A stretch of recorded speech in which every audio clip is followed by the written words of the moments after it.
llegaron a existir. Y solamente, Señor, basta que tú digas la palabra y el milagro finalmente será hecho. Amado Dios, ponemos en tus manos nuestro corazón. Ponemos en tus manos nuestra vida, sabiendo que todas las cosas tú las dispones para nuestro provecho. Quiero pedirte, por favor, Señor, en esta hora, que tú pongas en nosotros la solicitud para escuchar también tu palabra. Espíritu Santo, toma el control este momento. Que la escritura que tú revelaste pueda, Señor, instruirnos y edificarnos. Y añada a tu iglesia los que has predestinado para salvación y vida eterna. Esto lo pedimos en el nombre poderoso de Jesús. Amén y amén. ¿Cuántos dan fuertes ofrenda de palmas a nuestro Dios y decimos gloria a Dios? Amén. Bienvenidos, hermanos y hermanas, a la casa del Señor. Les invito a ponerse en pie. Vamos a abrir la Biblia en el Evangelio de Juan, capítulo número 4. Evangelio de Juan, capítulo número 4. Y vamos a leer a partir del versículo número 43.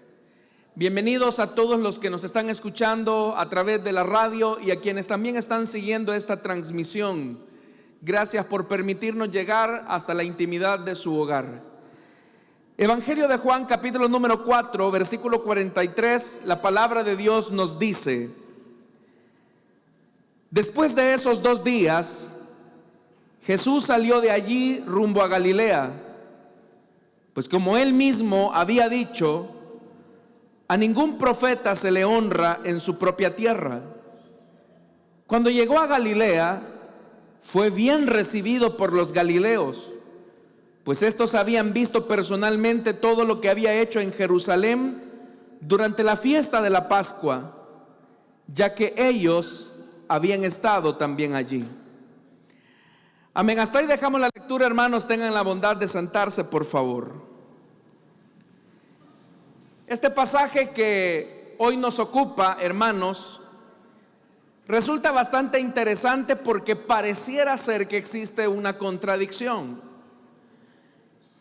Por un lado se dice que Jesús mismo reflexionó diciendo que ningún profeta se le honra en su propia tierra. Pero en el versículo 45 se nos dice que cuando llegó a Galilea fue bien recibido. Entonces, ¿cómo es que Jesús está expresando por una parte que ningún profeta es bien recibido en su propia tierra, cuando en el versículo inmediato a continuación dice que los galileos lo recibieron muy bien? Para lograr entender el por qué este pasaje se encuentra en una aparente contradicción, es importante, hermanos, que tomemos en cuenta los estudios que hemos venido desarrollando los martes anteriores. Al cierre de la estancia de Jesús en Samaria, que fue lo que vimos en la última oportunidad, el Señor continúa su trayecto o su viaje hacia Galilea. Recordemos que Jesús viene de Samaria y se dirige hacia Galilea. Pero es importante que veamos el pasaje en su conjunto, porque antes de estar en Samaria, Jesús había estado en Jerusalén durante la fiesta de la Pascua. Y la Biblia nos dice que Jesús ahí en Jerusalén hizo muchas señales. Señales que generaron un gran impacto en la vida de Nicodemo y de muchos galileos, según lo acabamos de leer en este pasaje. Pero entre Jerusalén y Galilea hay un intermedio. Y ese intermedio, hermanos, es Samaria.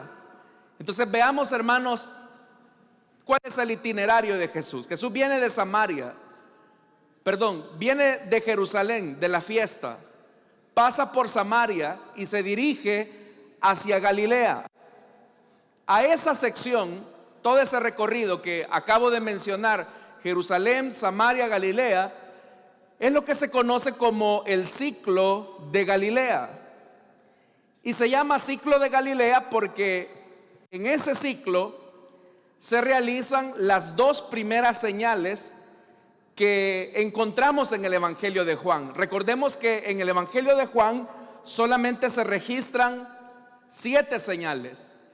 La primera señal ya la estudiamos cuando Jesús transforma el agua insípida de las tinajas de los rituales de purificación del judaísmo en vino o buen vino para la boda de Caná o las bodas de Caná. Esa es la primera señal.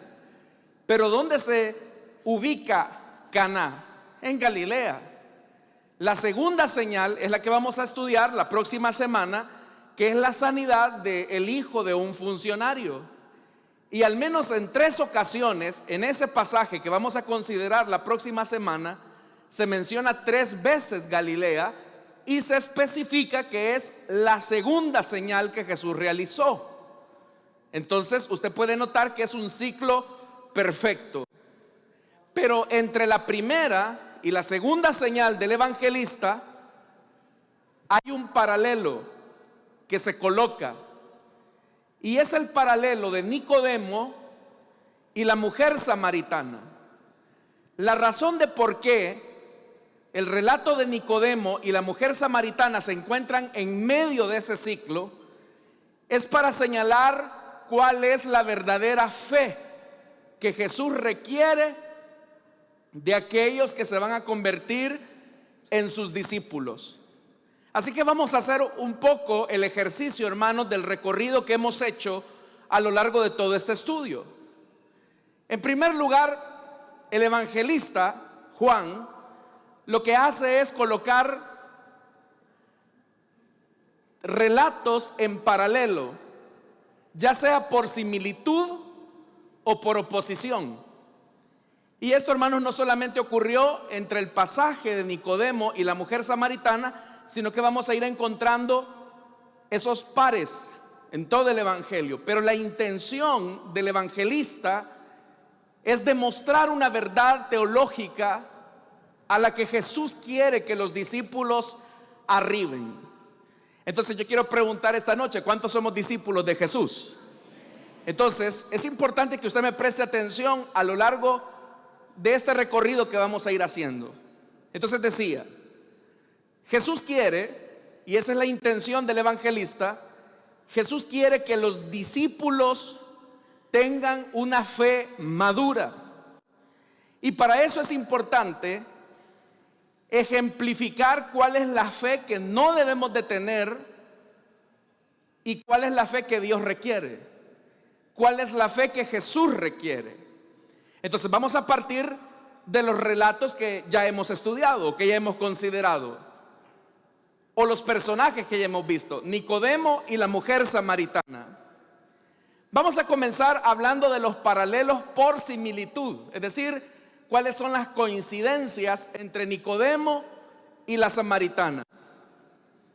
En primer lugar, vamos a mencionar que tanto Nicodemo como la mujer samaritana no entendían o no entendieron lo que Jesús les dijo.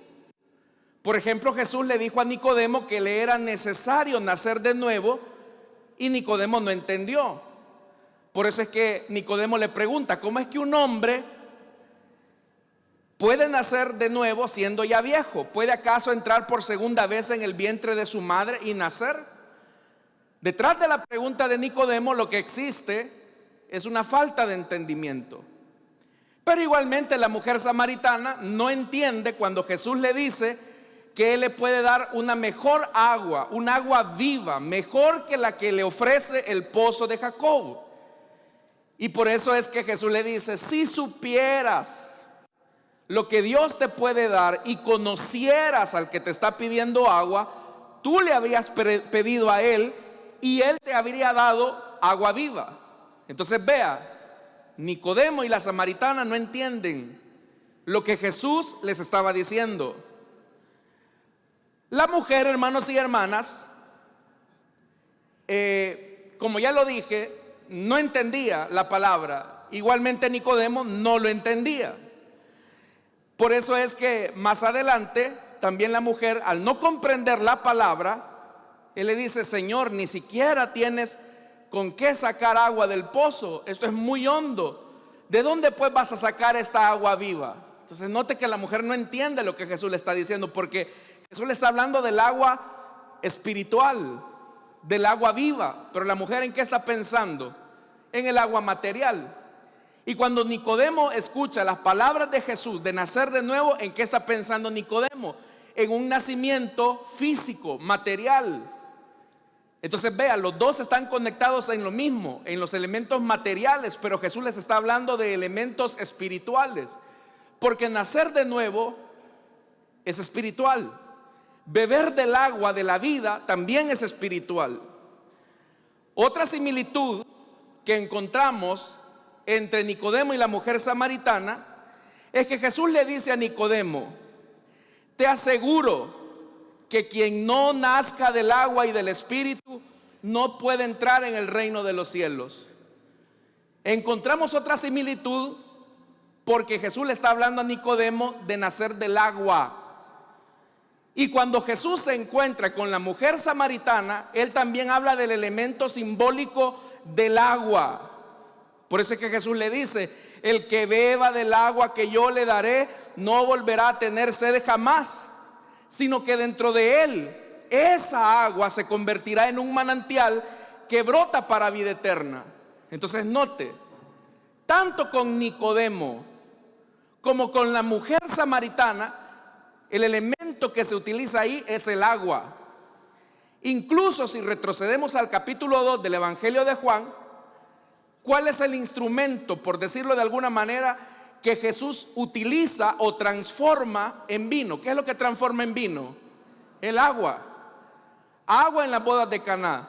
Jesús habla de nacer del agua y del espíritu. Jesús le dice a la samaritana que si bebe del agua que él da no va a volver a tener sed. Entonces vea, hay una similitud nuevamente en el tema simbólico del agua.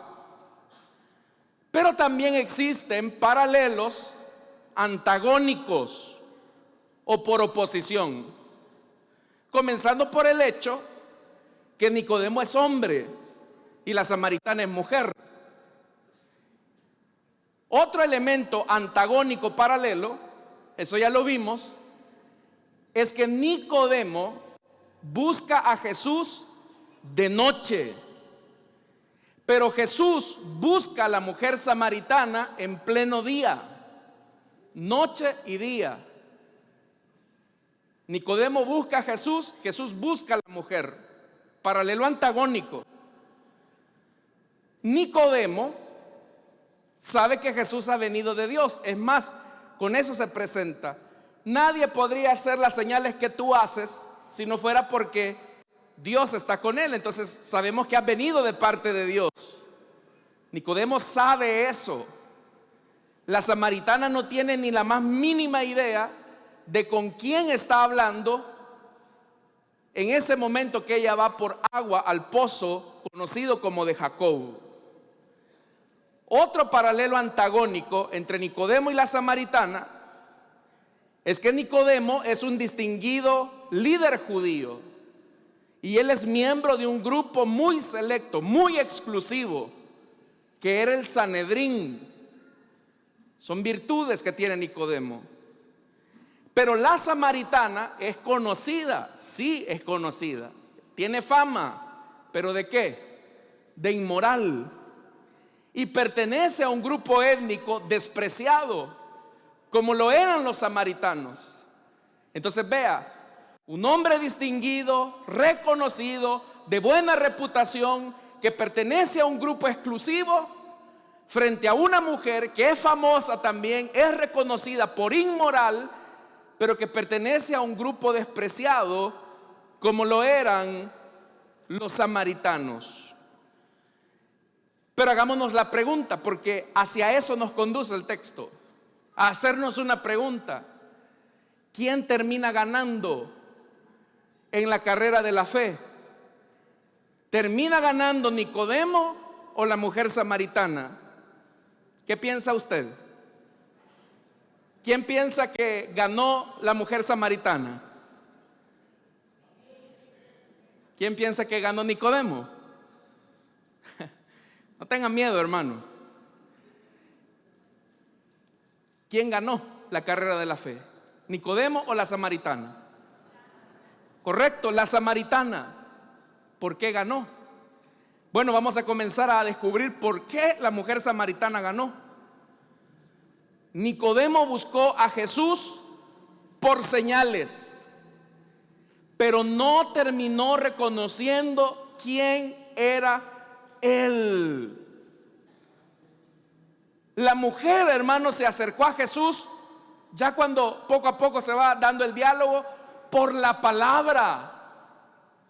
Y por eso es que la mujer les dice a sus paisanos, a sus compatriotas: vengan a ver a un hombre que me ha dicho todo lo que he hecho.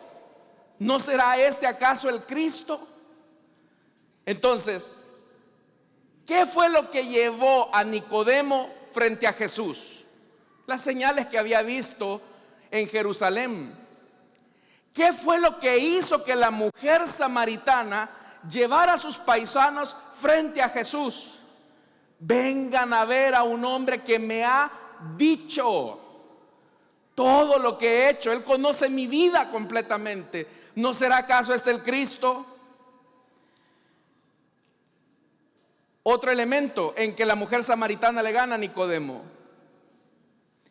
Nicodemo, a pesar de que tiene un encuentro con Jesús y a pesar de que Jesús se le revela, Nicodemo no abandona su actividad religiosa para seguir a Jesús, y mucho menos lleva a otros para que le conozcan.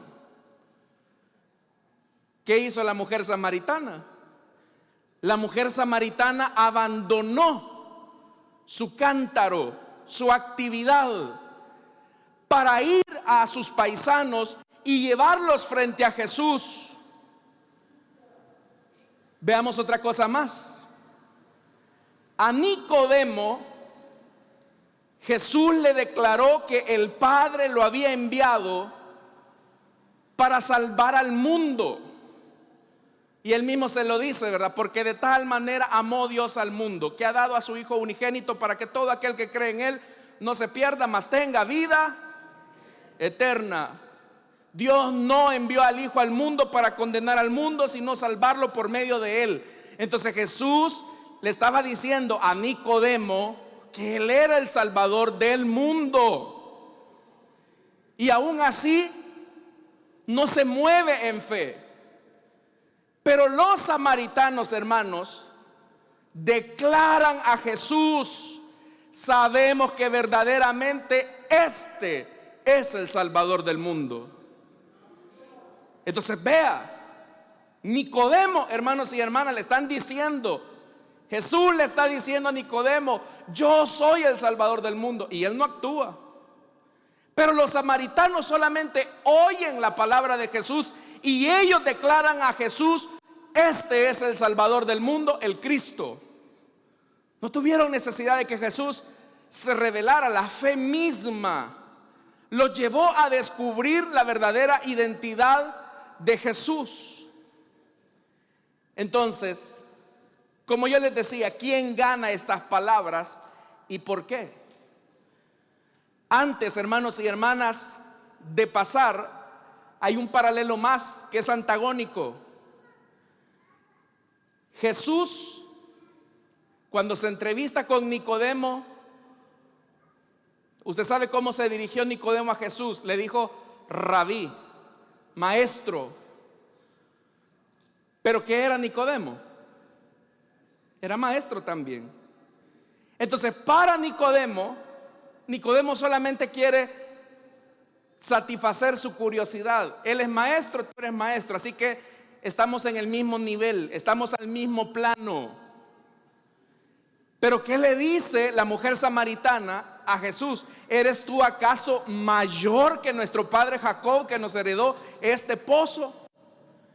Ya la pregunta está revelando que la mujer samaritana estaba considerando la posibilidad de que Jesús fuera mayor que Jacob.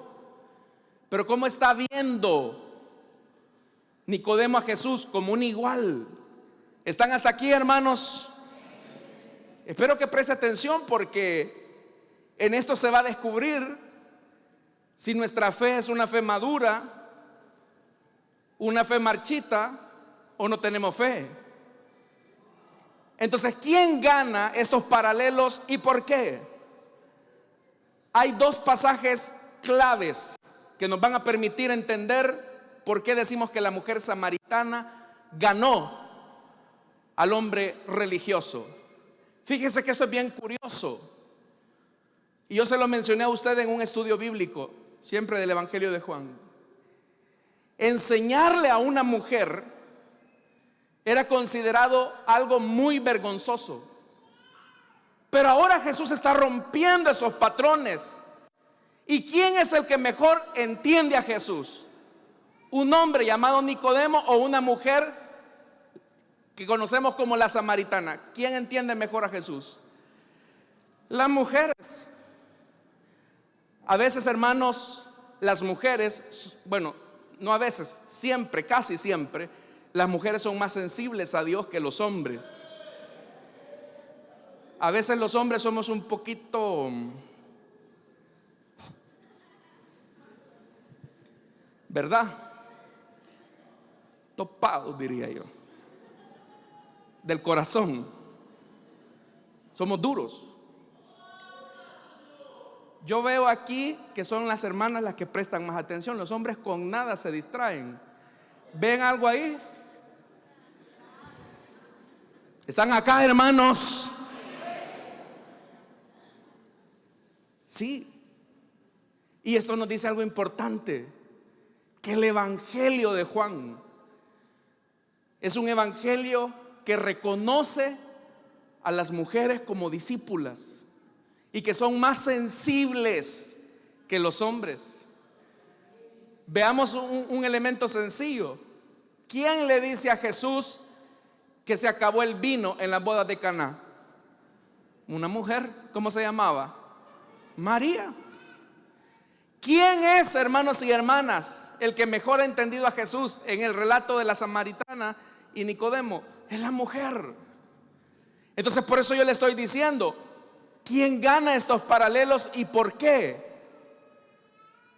Bueno, en el versículo 42, que fue lo último que estudiamos la semana pasada, oiga lo que los samaritanos dicen: ya no creemos solamente por tu dicho, porque nosotros mismos, oiga lo que dice, hemos oído, sabemos verdaderamente, está hablando de revelación, de conocimiento, que este es el Salvador del mundo.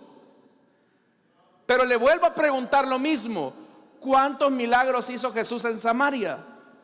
Que se relaten aquí en el Evangelio de Juan. ¿Cuántos? 0.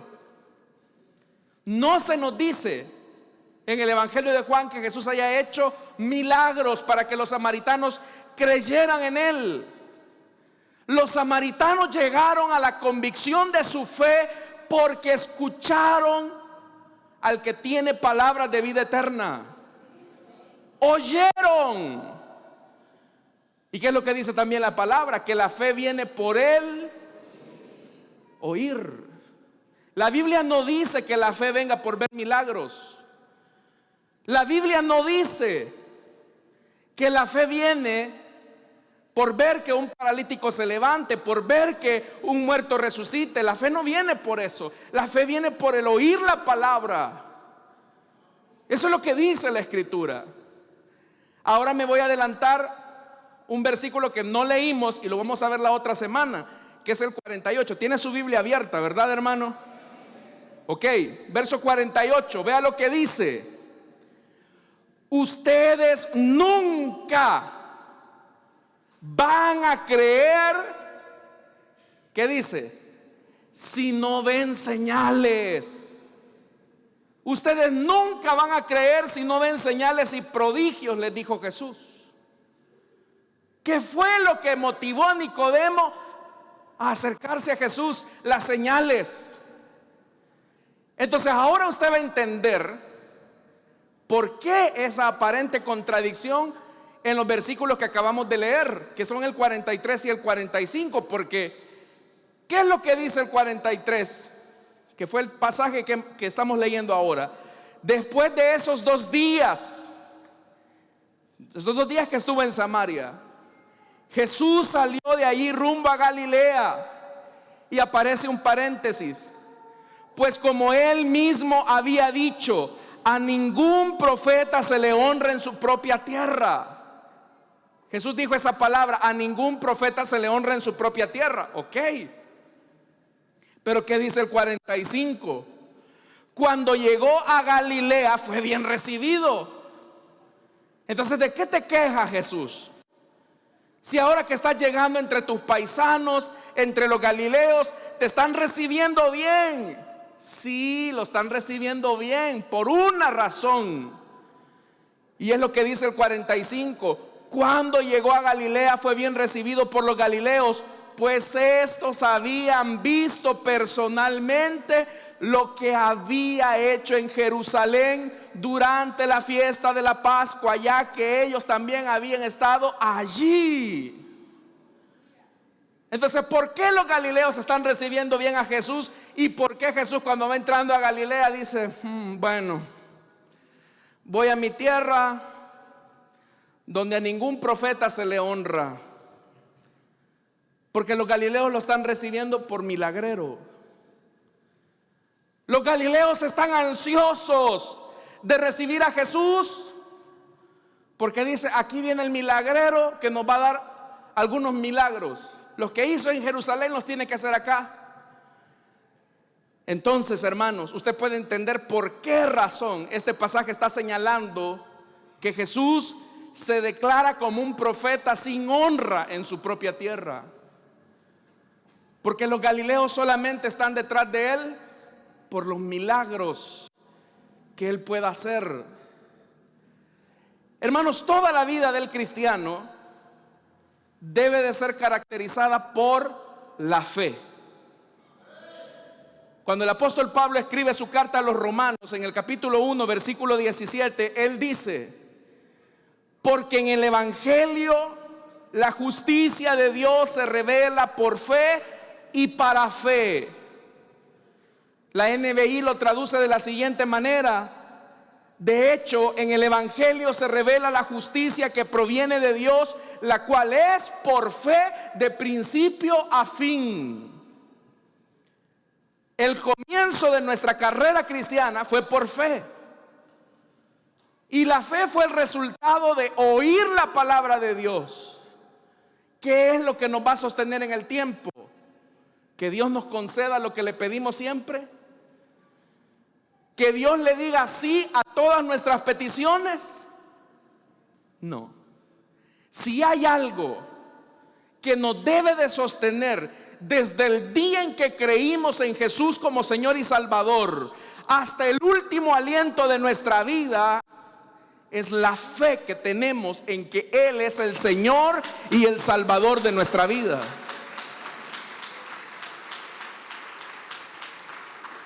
¿Sabe cuál es el problema? Que nosotros condicionamos a Dios y decimos: Señor, si haces esto, yo te voy a servir. Señor, si tú me das lo que te pido, entonces seré fiel para siempre. Y condicionamos al Señor. Y yo le pregunto a usted, estimado hermano, hermana, esa no es la fe que Dios espera que usted y yo tengamos.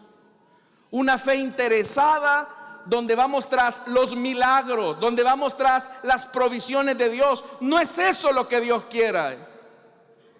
Entonces, ¿cómo deshonramos nosotros al Señor Jesús? Lo deshonramos, estimados hermanos y hermanas, cuando nuestra fe no está puesta en el Señor, sino en lo que el Señor nos puede dar, que son dos cosas diferentes.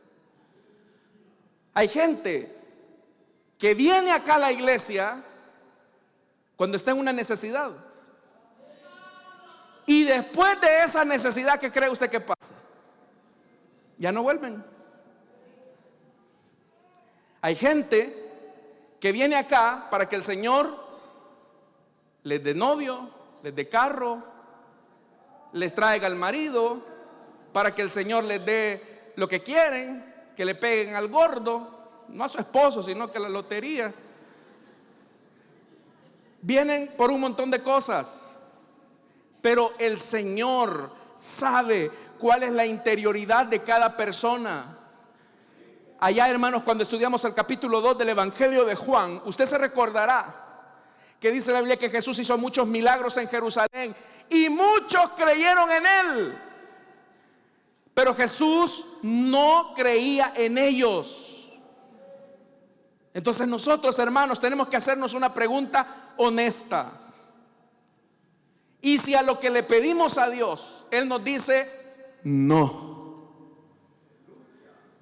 ¿cuánto seguiríamos en fidelidad al Señor hasta el último aliento de nuestra vida? Yo le pregunto a usted, y si el Señor, hermano, nosotros sabemos que nuestro Dios es todopoderoso, ¿lo sabe o no lo sabe? ¿Sabe que Dios puede abrir el mar rojo? ¿Lo sabe o no lo sabe? Él puede llamar las cosas que existan por medio de su palabra. Él es todopoderoso. Él es todopoderoso. Pero ese Dios todopoderoso nos puede decir no. La pregunta es, ¿y usted va a seguir creyendo en Él? ¿O lo va a condicionar? Yo creo que les he contado en una ocasión, hermanos, cuando siendo líder de una célula de jóvenes, llegó un muchacho a la reunión desesperado y me dijo: hermano, mi mamá ha sido diagnosticada con cáncer. Y eso, hermanos, fue bien duro para él, difícil. Y yo le dije a él: mira, vamos a orar por ella. Sí, hermano. Y hermanos, mientras la hermana estaba luchando con la enfermedad, él siempre asistía a la célula, siempre estaba en la iglesia, siempre, hermanos, oremos. Y se le dio un cambio a él. Y nosotros, hermanos, oramos con mucha fe por la sanidad de la hermana. Pero Dios hizo un milagro. El milagro fue llevársela a la eternidad. Lo que pasa es que nosotros no vemos eso como milagro. Y yo sabía que no me iban a decir amén. Pero en realidad nuestra verdadera vida no está de este lado, está del otro. ¿O ya se le olvidó? La verdadera vida no está de este lado. Nuestra verdadera vida está al lado de nuestro Salvador, del otro lado, más allá del sol. Lo que pasa es que nos apegamos a esto, y es normal, somos seres humanos, es normal. El punto es, hermanos, que Dios dijo no. No para este muchacho, pero sí para ella en la eternidad. Y obviamente que en la eternidad ahí fue librada de toda enfermedad. De toda enfermedad fue librada. Pero ¿sabe qué pasó con este muchacho? Que comenzó a maldecir a Dios. Comenzó a maldecir al Señor, se alejó de la iglesia, comenzó a tomar decisiones tan equivocadas. Y yo le dije: mira, fulano, ¿por qué estás haciendo esto? Es que Dios no sanó a mi mamá. Yo creí en Dios, yo oré, yo ayuné, yo venía a la iglesia, yo servía, yo hacía esto, yo hacía lo otro. Pero entonces significa que tu fe en el Señor estaba simplemente supeditada, reservada por si Dios te sanaba o no te sanaba. Y se nos olvida las palabras de Job. Cuando Job lo había perdido todo, la mujer, la esposita, la costillita, no la ayuda idónea, sino la ayuda de tropiezo. Hay esposas que no son ayudas idóneas, son tropezaderos y grandes tetuntes, ¿verdad? Vea cuántos esposos están diciendo amén, para que no les vayan a dejar sin cena hoy en la noche. Job Cuando recibió a su esposita, que seguramente le iba a sanar sus llagas, ¿qué, hermano? Cuando vio a su esposo tirado sobre cenizas, la mujer tenía una fe hasta la providencia de Dios, hasta la sanidad de Dios, hasta la prosperidad de Dios. Hasta ahí le alcanzaba la fe. Y cuando perdió todo, cuando ya no tuvo nada, cuando la salud de su esposo se vio deteriorada, y vio a Job adorando al Señor, levantando sus manos y diciéndole: Padre, yo te alabo, te doy gracias. La mujer, hermano, interrumpió ese momento y le dijo: Jobcito, papi, te quiero decir algo, mi amor. Probablemente sean las últimas palabras que yo te diga, pero te las digo de corazón. Maldice a tu Dios y muérete. Y el hombre, con sabiduría de Dios, que sabía que su fe no estaba basada en las riquezas, ni en el ganado, ni en los hijos, ni en su mujer, le dijo: esposita, como una necia has hablado, porque si de Dios recibimos los bienes, ¿cómo no vamos a recibir también los males? Sea en todo bendito el nombre de nuestro Dios. Esa es una fe madura. Y esa es la fe que Jesús quiere que usted y yo tengamos.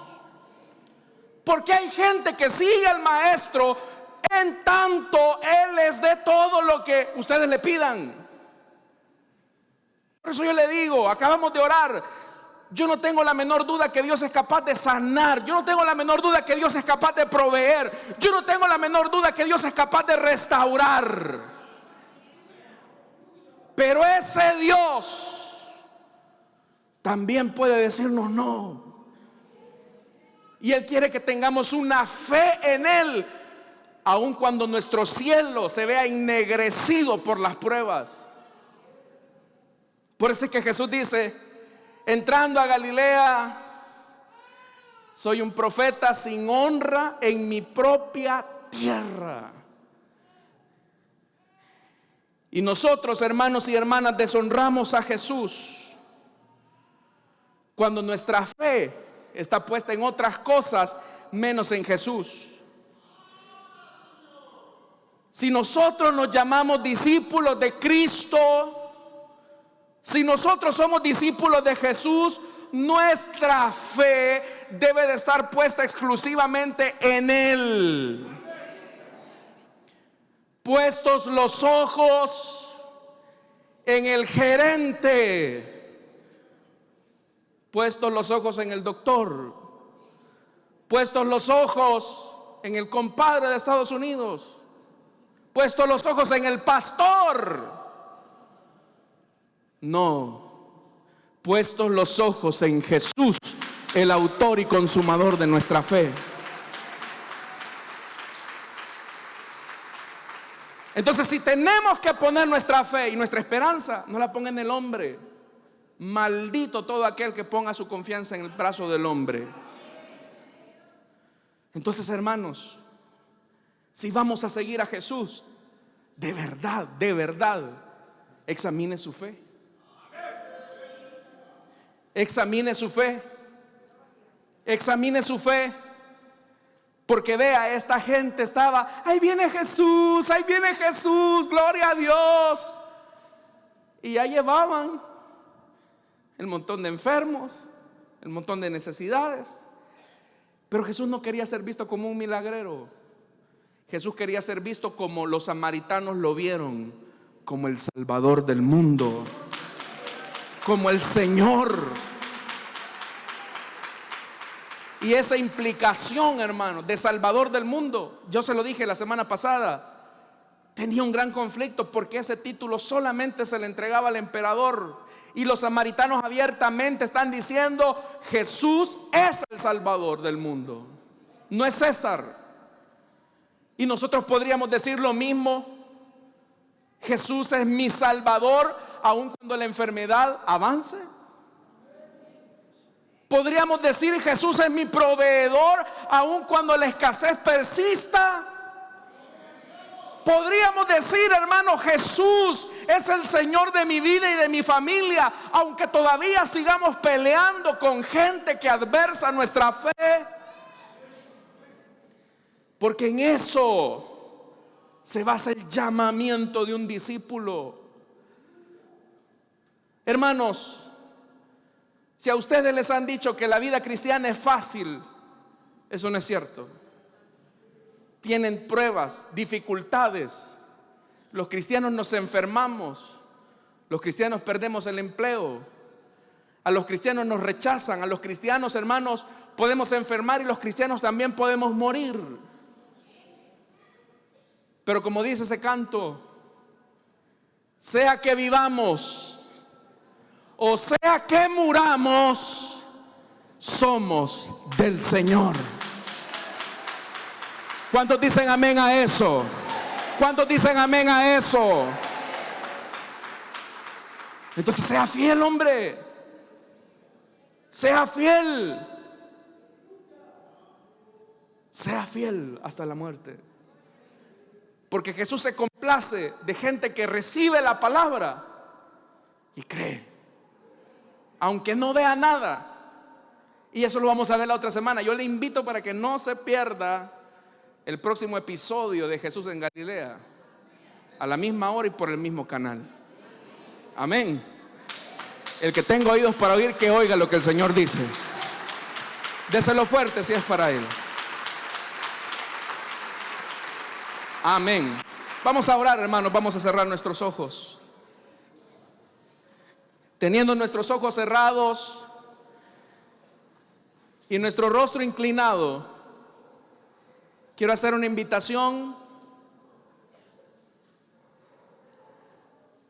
para todo aquel que crea en Jesús, que quiera creer en Jesús como Señor y Salvador, que quiere que sus pecados sean perdonados. Le invito para que en el lugar donde está se pueda poner en pie y crea en Jesús. No le garantizo que sus problemas van a ser resueltos, tampoco le garantizo que la vida será fácil, pero Jesús estará con usted. Eso sí se lo garantizo. Él ha prometido estar con usted todos los días de su vida. Eso es lo que dice la palabra. Pero es importante que para iniciar esta carrera de la fe, nosotros pongamos nuestra fe en el Hijo de Dios completamente. Así que esta noche, amada iglesia, ayúdeme a orar para que Dios toque los corazones. Nadie se distraiga. Solamente los servidores pueden moverse. Nadie se mueva. No tenga los ojos abiertos, más bien ore y comienza a interceder para que las cadenas sean rotas. Esta noche, si hay alguien que quiera entregarle su vida a Jesús o desea reconciliarse, póngase en pie, vamos a orar.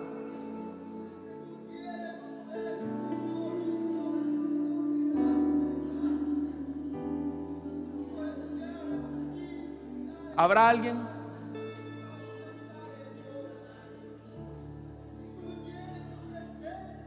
¿Habrá alguien que quiera entregarle su vida a Cristo o desea reconciliarse?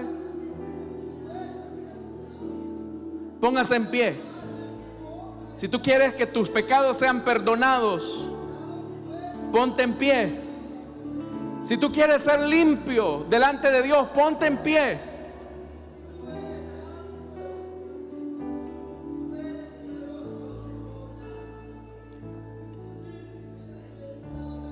Ponte en pie. ¿Habrá alguien? ¿O habrá alguien que quiera reconciliarse con el Señor? Póngase en pie también.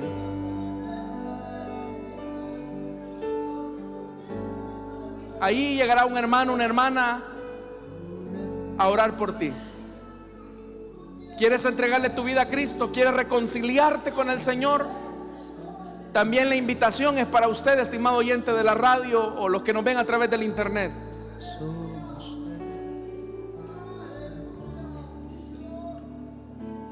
¿Habrá alguien?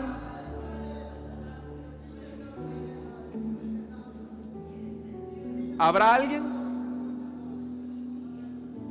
Si no lo hay, hermanos, renovemos nuestra fe con el Señor y digámosle: Señor, en las buenas y en las malas, te vamos a seguir hasta el final. En la abundancia y en la escasez te vamos a seguir. En la salud o en la enfermedad hemos de seguirte.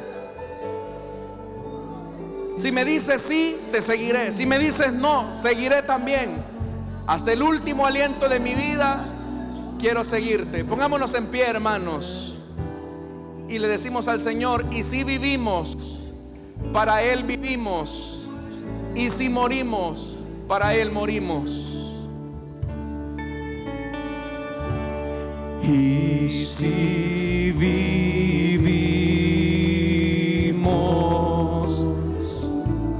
para Él vivimos. Dígalo con fe. Y si morimos, para Él morimos. Y la iglesia dice: Sea que vivamos o que muramos, somos del Señor. Somos del Señor. una vez más: sea que vivamos o que muramos, somos del Señor. Somos del Señor.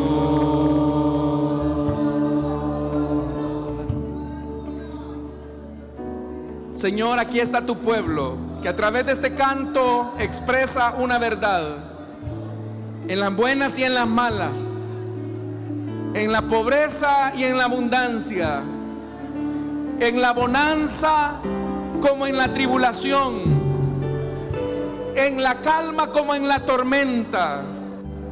Queremos seguirte hasta el final. No sabemos el límite de nuestros días, pero sí sabemos que queremos estar contigo cada día. Señor, tú sabes las necesidades de tu pueblo. A este pueblo no te busca por tu mano, busca tu corazón, busca tu presencia, busca tu gloria, Señor. Y en medio de la adversidad te seguiremos amando. Ayúdanos a amarte, Señor, como tú te lo mereces, como tú nos amaste a nosotros. Te lo pedimos, Señor, te lo suplicamos en el nombre bendito de Jesucristo. Señor, trae paz en los tiempos de tribulación que muchos de ellos están viviendo. Trae tranquilidad y que su fe no falte. Oro esta noche para que la fe de tu pueblo no se quiebre, no se amilane, sino para que esa fe, Señor, los mantenga firmes hasta el último día de sus vidas o hasta el día de Jesucristo.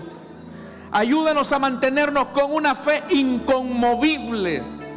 Ayúdanos, Señor, a secarnos las lágrimas y ver con esperanza el día glorioso en que hemos de encontrarnos contigo en la eternidad. Te lo pedimos, Señor, en el nombre de Jesús. En el nombre de Jesús. Digámosle al Señor: estoy confiando, Señor, en ti.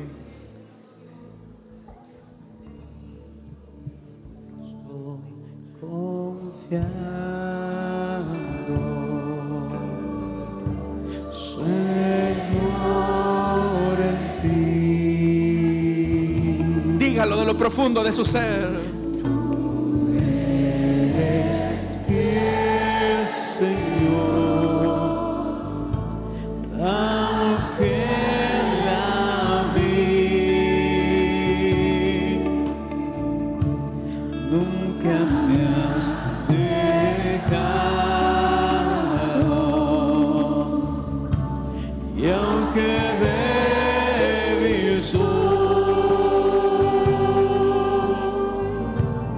estoy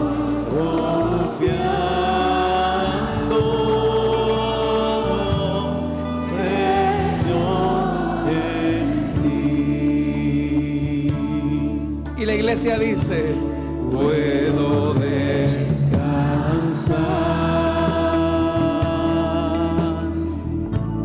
puedo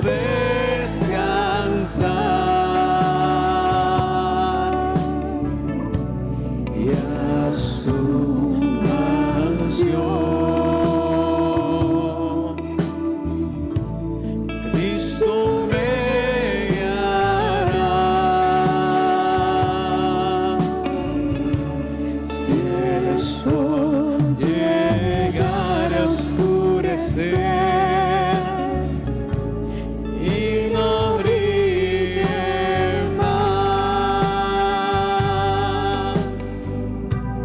yo igual confío en el Señor, Él me va a ayudar. puedo descansar. Puedo descansar,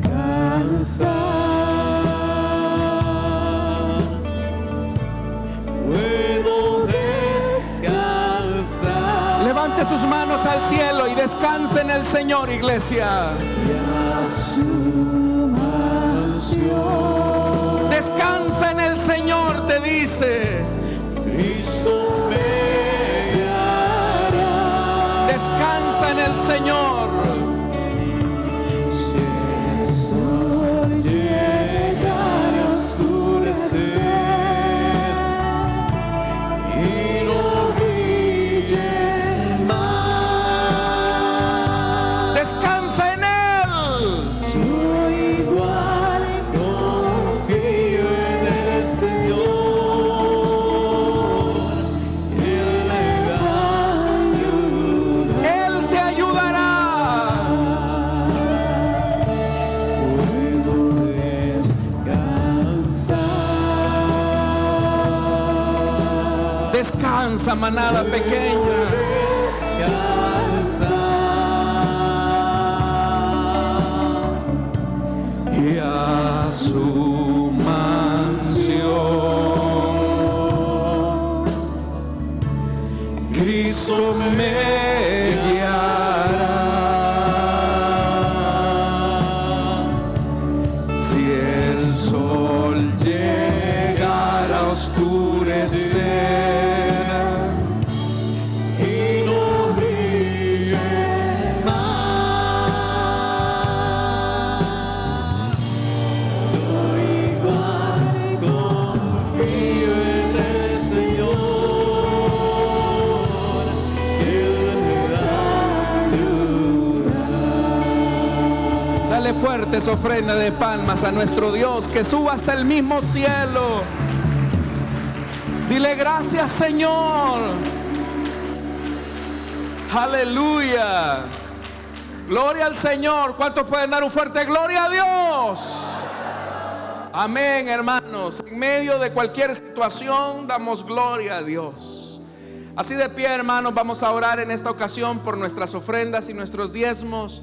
Recordemos que esta también es parte de nuestra adoración y podemos sembrar, hermanos, haciéndolo con gratitud, con fe, creyendo en el Señor.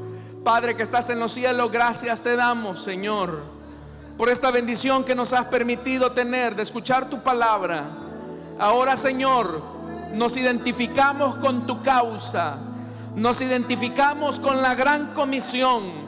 Y por eso, Señor, al ofrendar estamos conscientes de cumplir ese llamado, de llevar tu palabra donde nosotros no podemos ir, donde los medios de comunicación pueden llegar, donde, Señor amado, la provisión puede alcanzar. Te pedimos, Señor, que bendigas este ministerio como lo has hecho por todos estos años. Bendice a esta iglesia fiel, bendice a esta iglesia que te honra, Señor, en medio de sus pobrezas. Bendice a este pueblo, Señor amado, que con sacrificio ofrenda para ti, Señor, que muchas veces lo hace, Señor, con la fe puesta en ti. Señor amado, ellos te creen a ti. Bendice sus ofrendas, bendice bendice sus aportaciones, Señor. No te damos por tristeza, lo hacemos como un reconocimiento sincero de tu sacerdocio en Cristo Jesús. Amén y amén. Gloria al Señor, hermanos. Pueden sentarse y mientras pasan nuestros hermanos cantamos al Señor.